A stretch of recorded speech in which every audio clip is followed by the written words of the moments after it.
Wow, this is a great audience. And I'm thrilled to be here.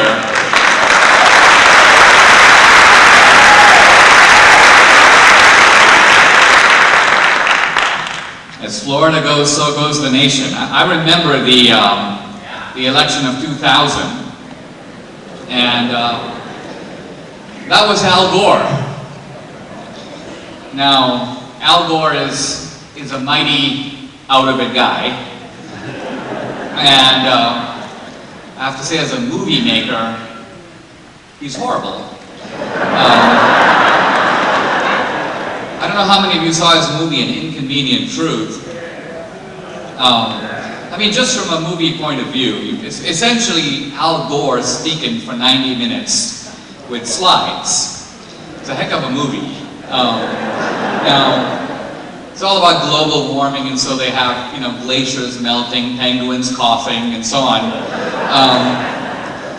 Nevertheless, Hillary, as I'm about to talk about today, is a completely different character. Let me say that I came to the United States at the age of 17 with $500 in my pocket. I was an exchange student from the outskirts of Mumbai, India. And I had seen the American dream realized in my life. It seems to me that a country is judged not so much by how its most successful citizens get by. It's judged by what kind of ladders of opportunity the country provides for people who are starting at the bottom to be able to move up, to improve their life. And my politics is based on that. The reason I'm a conservative is because we are conserving the ideals of the American Revolution. We're conserving the American dream, which is itself an embodiment of American exceptionalism. No other country has a dream. There's no Chinese dream. There's no Asian dream. Now, I want to fast forward to about a year ago, in which I stood in a federal courtroom and heard the rather ominous words, United States of America versus Dinesh D'Souza. As an immigrant, I have to tell you that sends kind of a chill down your spine, because the government, the full force of the Justice Department, the FBI, unleashed on me. And what was my heinous crime? Well, I gave $20,000 of my own money to a college friend of mine from Dartmouth who was running for the US Senate. I was charged with exceeding the campaign finance limit, which actually, it turns out, I did. I was sentenced to 8 months of overnight confinement in a facility on the southern border under the supervision of the Bureau of Prisons of the Obama administration. Now, very interestingly, no American in all of this country's history has been locked up for doing what I did. I think my real crime, to be honest, was making a movie, 2016 Obama's America.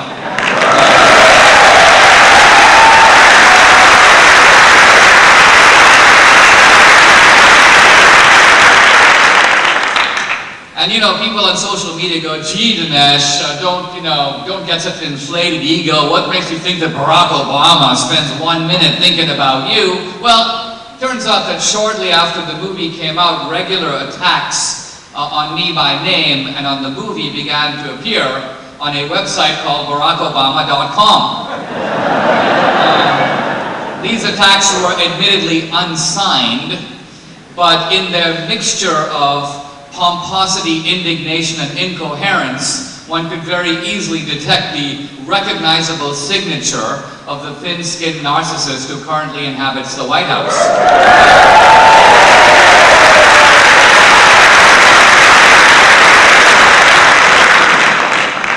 In any event, I found myself in this confinement center, and remarkably, it wasn't a white-collar facility. It was kind of the real hoodlums. Because if you serve time for armed robbery, murder, drug smuggling, whatever.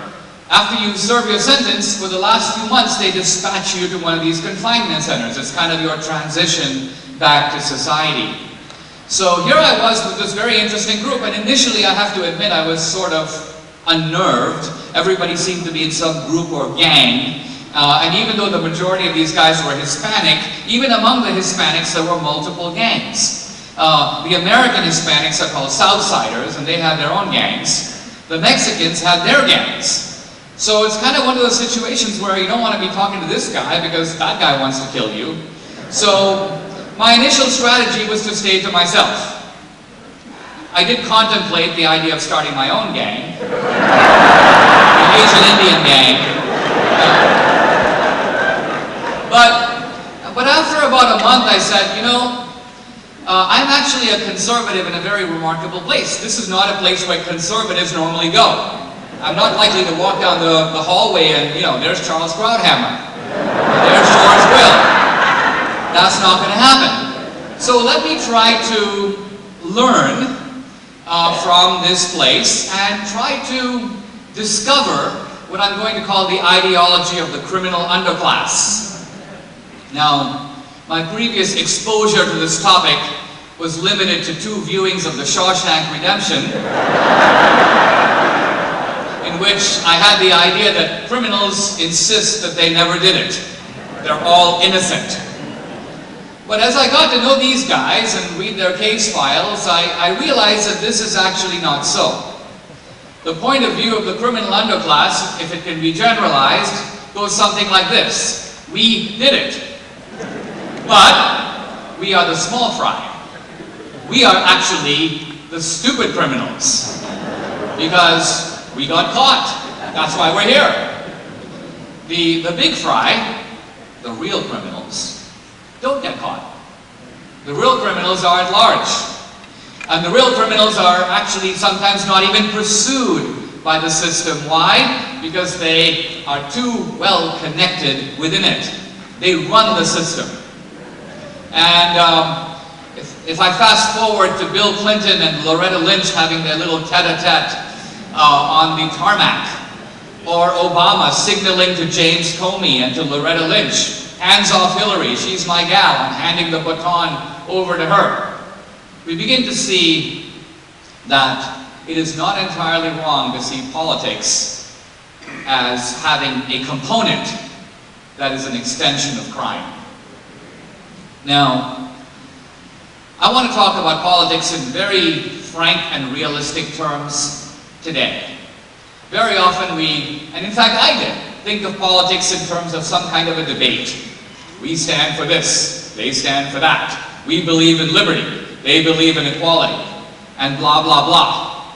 But you know, when I was lying on my bunk bed in the confinement center listening to these guys talk, and I realized that they only talked about 4 topics. Food, sleep, money, and sex. That's it. They live at the very elemental level because they believe that human beings are motivated by certain primal impulses. So human beings are not motivated by debate. They're motivated by acquisitiveness and greed and lust and envy and hatred and revenge. And if these are actual human motives, why should they be subtracted or abstracted from politics? So I want to talk about politics not just in terms of what people say or what people profess to believe, but also in terms of what people want. What are they trying to do? Now, our country is in a bit of a precarious situation. Why? Because one party, it's a big party, it's a very powerful party, wants to steal America. Steal America. Now what does that mean? What does it mean to steal America? Well, first of all, it's worth noting that America is the most valuable thing the world has ever produced.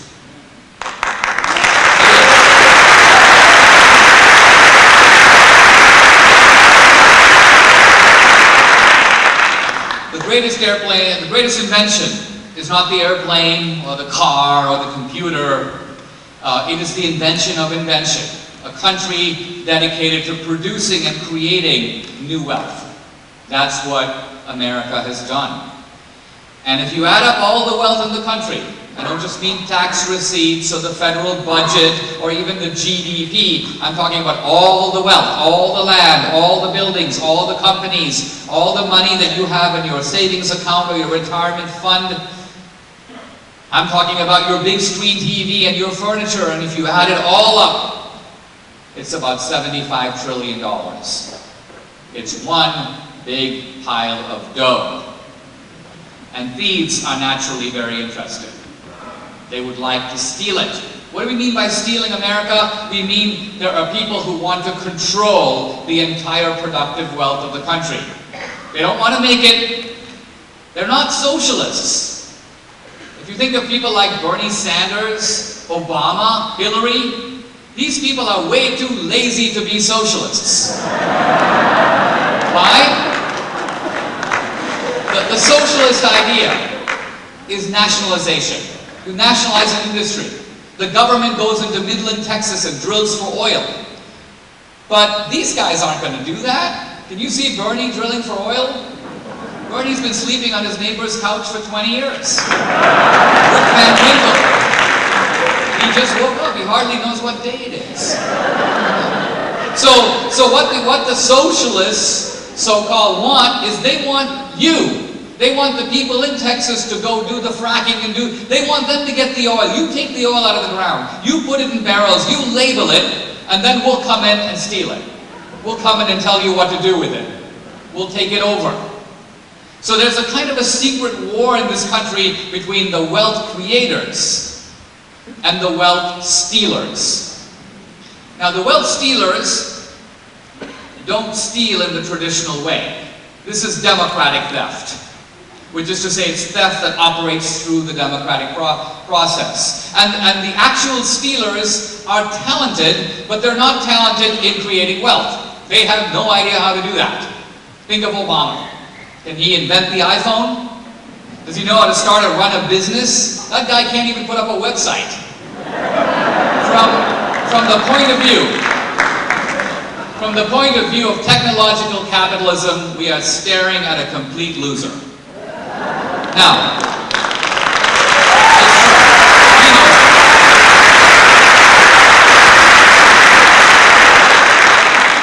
Now, this is not to say that Obama is not talented. He is talented, but not at that. He's not a community organizer, really. He's a resentment organizer. That's his specialty.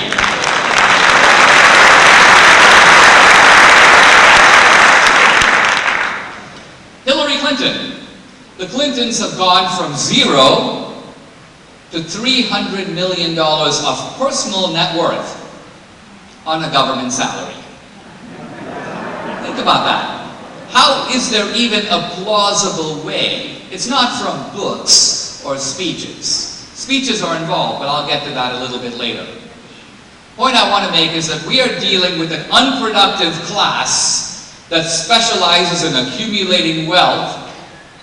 But ask yourself this question. If they didn't invent the iPhone, and if they didn't start Federal Express, and if they haven't run a business, what product are they selling? They're selling a product, all right. What is it? I'll come back to that in a bit. Now, this stealing America proceeds not just because we have in this country the makers and the takers, because the Democrats have going for them, and have had going for them for a generation, a moral argument. And the moral argument is that we are the good guys. The Republicans are evil. We, the Democrats, are progressives. We represent the future. Republicans represent the past. All of the good things in America have been done by the progressives and the Democrats. And all the good things in America have been delayed and thwarted by the wicked Republicans who have been from the beginning on the wrong side of history. We, the Democrats, are the party of the little guy and the outsider. We're the party of blacks and women. We're the party of Latinos and immigrants. Now, nothing could be further from the truth. This is perhaps one of the biggest whoppers ever told in American history. The Democrats, in fact, are the party of oppression, exploitation, theft, and murder.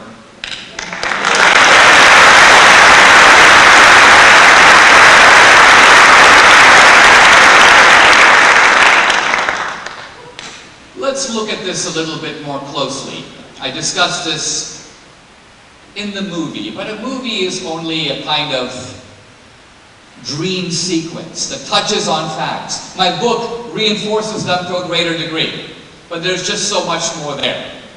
Which is the party that threw the American Indians off their land, drove them west, and perpetrated the Trail of Tears? That was the Democrats under Andrew Jackson and under his immediate successors. Which was the party that was uniformly the defender, protector, and sustainer of slavery for 50 years? That was the Democrats. Now, the reason we don't know all this straight out, and the reason our kids don't know it, is the Democrats specialize in the cover-up. So when their schemes are busted, this is when they get really clever. And they figure out how to put the blame onto someone else. And so you open up a textbook. The Civil War was a debate between the anti-slavery North and the pro-slavery South. Pause. Most Southerners did not own slaves. Most Confederates did not own slaves. The Northern Democratic Party under Stephen Douglas defended slavery with the same venomous enthusiasm as the Southern Democrats under John C. Calhoun and his acolytes. The Democratic Party was protecting slavery North and South. So the real debate wasn't between the North and the South. It was between the pro-slavery Democratic Party and the anti-slavery Republican Party. That is actual history. But history that's papered over now. So after slavery, the Democrats then went on to a new racket. And that was segregation, Jim Crow, lynching, and the Ku Klux Klan. Every segregation law in the South, without exception, was passed by a Democratic legislature and signed by a Democratic governor. The Democrats started the Klan. It was Nathan Bedford Forrest, a delegate to the Democratic National Convention, who began the Klan. Republicans outlawed it, and the Klan went into abeyance and basically shut down until a progressive Democrat, Woodrow Wilson, revived it in the early 20th century, and revived it to such a degree that the Klan was no longer just in the South, it was now in the Midwest and the West also. So if you look at all the grand Kleagles of the Ku Klux Klan and the Grand Dragons of this and the Grand Dragons of that, all Democrats. And you look at all the thousands of people who were rounded up and burned and lynched by the Klan, that was done by Democrats. Now, it takes quite a job to try to cover all this up. It's not easy to do. And then in the 1930s, the Democratic Party, having been also the party of forced sterilization, social Darwinism, anti-immigration, also became the party of sympathy for fascism. Young JFK went to Nazi Germany in the 1930s and came back with effusive praise of Hitler. Hitler is a great guy. JFK called him a legend. JFK says that people don't like Hitler, it's because they're jealous of him, what he's accomplished. JFK says that if Hitler says the Nordic people are superior, that's because they are. This is JFK. FDR had a different enthusiasm. He was a great admirer of Mussolini. In fact, he sent members of his brain trust to Italy to study Italian fascism, to bring it here. He thought Italian fascism was more progressive than the New Deal. And remember, fascism was then, in fact it always has been, on the left. It was only after the war that the progressives tried to cover it up and make fascism seem somehow right-wing. Remember, the Nazis called themselves National Socialists. So in the 20th century, there were three leftist movements: communism, fascism, and progressivism, all vying with each other for supremacy, but all on the same side of the aisle. Not only was FDR an admirer of Mussolini, Mussolini loved FDR. Mussolini reviewed FDR's book in an Italian magazine. He goes, "This guy's great. He's one of us. He's a fascist." Now, After World War II, all of this became terribly inconvenient. Progressive historians go, we don't want young people's minds being contaminated by all this. We don't want them finding out what our heroes, JFK, FDR, have been up to. Let's prudently leave this stuff out of the textbooks. We just don't need it. We won't lie about it, we just won't mention it. And as for the whole nasty segregation Ku Klux Klan business, the left came up with this notion of a big switch. The parties switch sides. On the face of it, think how ridiculous this is. The parties switch sides. It's kind of like if I were to say, you know, one fine day in 1963, all the cops became robbers, and all the robbers became cops. They just switched sides. You'd be like, what the hell are you talking about? Are you out of your mind? So this madness is all based on this notion that the Democrats became enlightened and all the racist Democrats became Republicans. Now, on the face of it, I mean, the racist Democrats, by the way, had a breakaway party called the Dixiecrats. And I decided to do a little inventory because these kinds of claims are factual and they can be checked.